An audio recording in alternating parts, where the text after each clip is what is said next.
Welcome to the Astrology University Lecture Series. I am your guide through the history, doctrine, and practice of the oldest science of meaning. Today's lecture, Medieval Astrology, the Golden Thread of the Sky. For nearly 1,000 years, from the candlelit libraries of Baghdad to the courts of Latin Europe, astrology was not a superstition but a rigorous discipline, taught in universities, practiced at the bedsides of kings, and woven into the fabric of civilization itself. We will trace its origins, meet its greatest masters, and master the core doctrines that still define traditional astrology today. Let us begin. To understand medieval astrology, we must first meet its parent, the Hellenistic tradition of the ancient world. In Alexandria, between the 2nd century before Christ and the 6th century after, astrologers such as Claudius Ptolemy, Vettius Valens, and Dorotheus of Sidon codified a complete technical system: the 12 houses, the aspects, the lots, the timing techniques of profection and primary direction. This was astrology as fate, a precise, mathematical reading of the sky's influence on a human life. But when the Roman world collapsed, the great library of that knowledge did not die. It migrated, carried eastward to Persia, and from Persia into the rising civilization of Islam.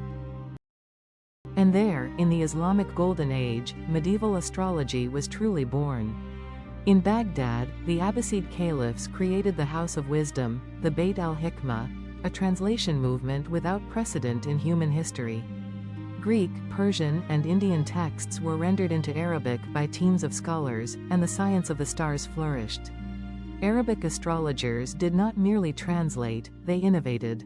Masha'Allah, Sahl ibn Bishr, al-Kindi, and al-Qabisi refined planetary theory, built astronomical tables of new precision, and developed Hari judgment into a sophisticated art. For the first time, the sky was mapped with a mathematical exactness the ancients could only dream of.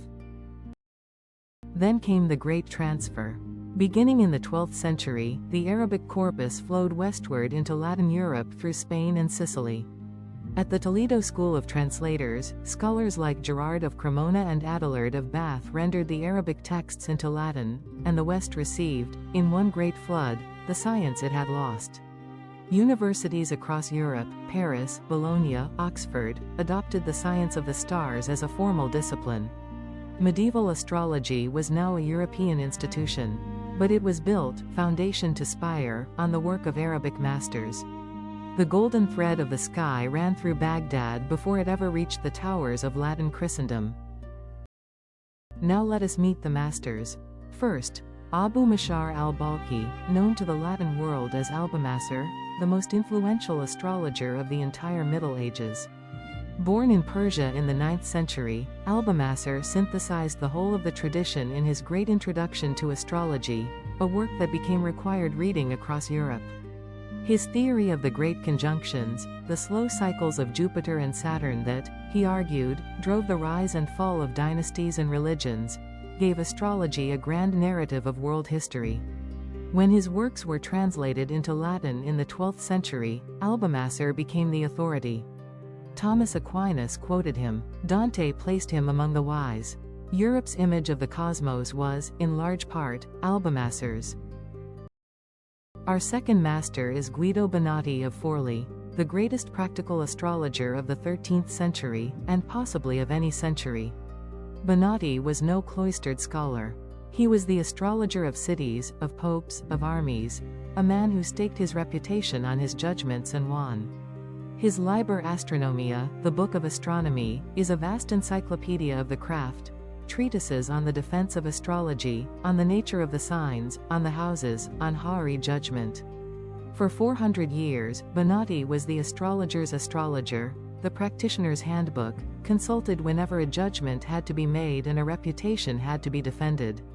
His work remains, today, the foundation of traditional Hari practice. And the tradition reached its English zenith with William Lilly, the 17th century master whose Christian Astrology, published in 1647, remains the most famous astrological textbook ever written in English.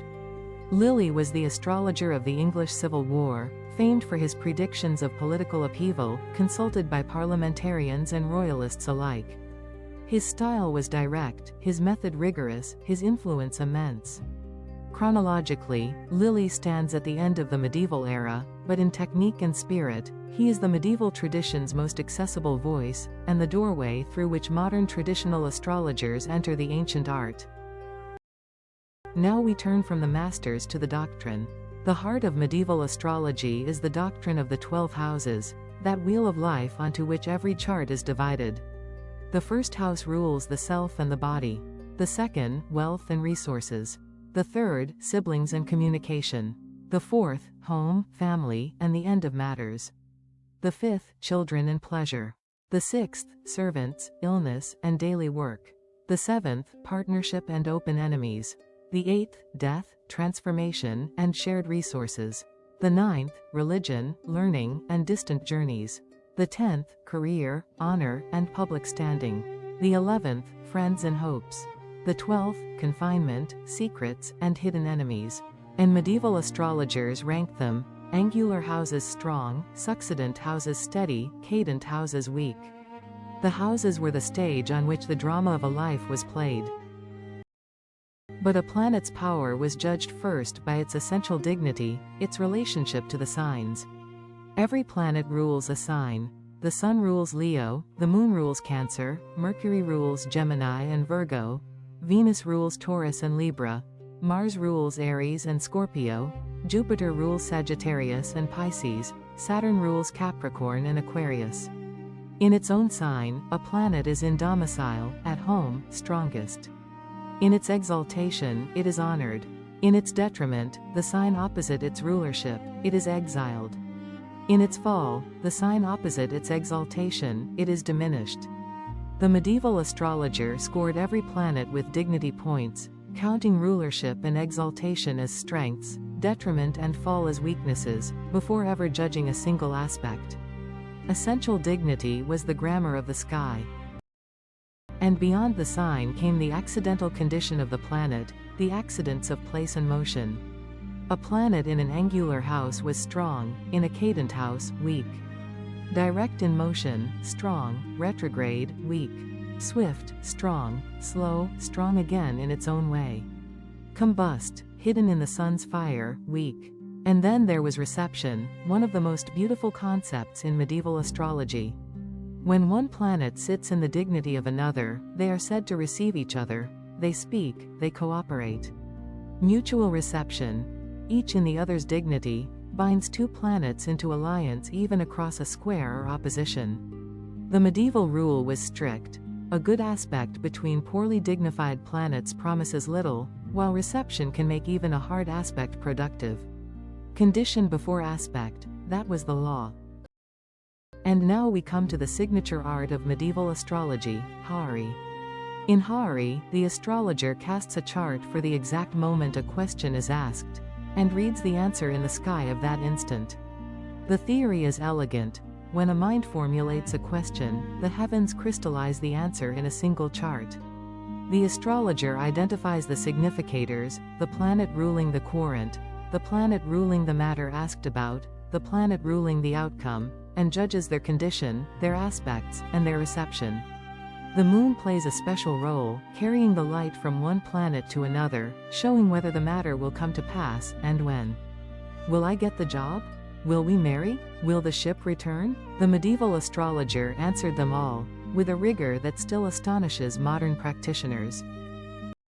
The language in which those answers were spoken was the language of aspects, the geometric relationships between planets. Conjunction, union, when two planets stand together. Opposition, confrontation, when they face each other across the chart. Trine, harmony, 120 degrees apart. Square, tension, 90 degrees. Sextile, opportunity, 60. And beyond the geometry, the dynamics. Applying aspects, planets moving toward exactness, matters coming to pass. Separating aspects, matters receding into the past. A medieval judge weighed the aspect, the reception, and the application together, and only then pronounced. The sky spoke a precise language, and the astrologer was its translator. But medieval astrology was not merely descriptive, it was practical. Electional astrology chose the hour. When a king planned a coronation, a city laid a foundation, or a general marched to war, the astrologer was consulted to select, the most auspicious moment. The sky at the beginning of an enterprise, the medievals believed, shaped its entire course. So they examined the charts of hours and days, seeking a sky that promised success, a strong lord of the ascendant, a well-placed moon, favorable aspects to the significators of the deed. Medieval life was lived by the hour. The clock, the calendar, and the astrologer together governed the timing of the world. And when the Renaissance dawned, it did not replace the medieval art, it inherited it. Marsilio Ficino, the great Florentine philosopher, was himself a practicing astrologer-physician who carried medieval method into the New Age. The printing press spread Bonatti and Albumasser across Europe in the 15th and 16th centuries, making the masters more accessible than ever. And even as Copernicus moved the Earth and Galileo turned his telescope to the heavens, the astrologers of the Renaissance, including Galileo's own contemporaries, continued to cast charts in the medieval manner. The old art did not die in the new science. It lived inside it, transformed but continuous. And so, today, the medieval tradition is alive again. In the 20th and 21st centuries, a revival of traditional astrology has returned the medieval masters to the center of the craft. Scholars and practitioners have translated Bonatti, Lilly, and the Arabic masters afresh, and the techniques of Hari and electional astrology are practiced again, nearly word for word as they were 800 years ago. The revival is not nostalgia, it is rediscovery. Medieval astrology is a complete, rigorous, coherent system, and the modern astrologer is learning, once again, to think like Bonatti. So let us close where we began, in the libraries of Baghdad, the scriptoria of Toledo, the courts of Forli, and the studies of London. The medieval astrologers built a cathedral of technique, houses and dignities, reception and aspect, Hari and election, that still stands, complete and usable, today. Its questions were the questions of human life, fortune and fate, love and loss, the right time to act.